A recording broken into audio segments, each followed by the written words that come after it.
On rappelle qu'aujourd'hui, vous n'avez pas présenté un format de compétition. Ça reste, il y a des principes. C'est compliqué d'être contre vos principes, hein. Franchement, pour critiquer ces principes-là, voilà. Mais il y a quand même une ou deux petites phrases amusantes qui se glissent dans les principes. Et j'ai noté celle-là avec mon esprit un peu tordu.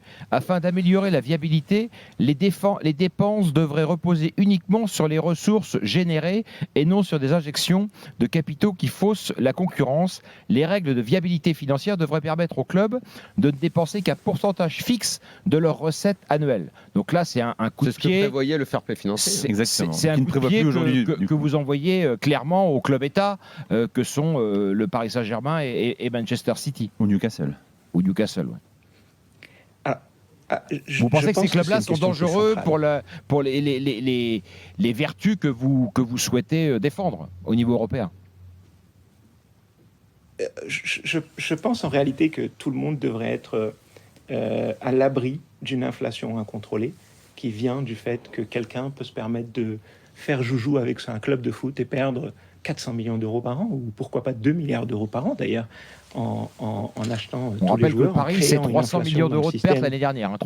300 millions d'euros de pertes sur l'exercice 2021-2022. Pardon de vous avoir coupé. Ouais. Donc, en fait, on pense que c'est très mauvais d'avoir des gens qui constamment perdent de l'argent en opérant un club, et que c'est pas bon parce que ça crée de l'inflation.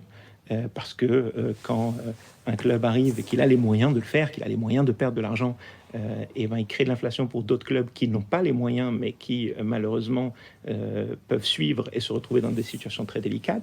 Puis il y a aussi le cas des clubs qui, après avoir vécu longtemps aux frais d'un propriétaire riche, le jour où ce propriétaire s'en va, ce club descend aux oubliettes. Donc c'est pas sain, c'est pas un environnement qui permet aux fans d'avoir un club qui peut se développer de manière normale.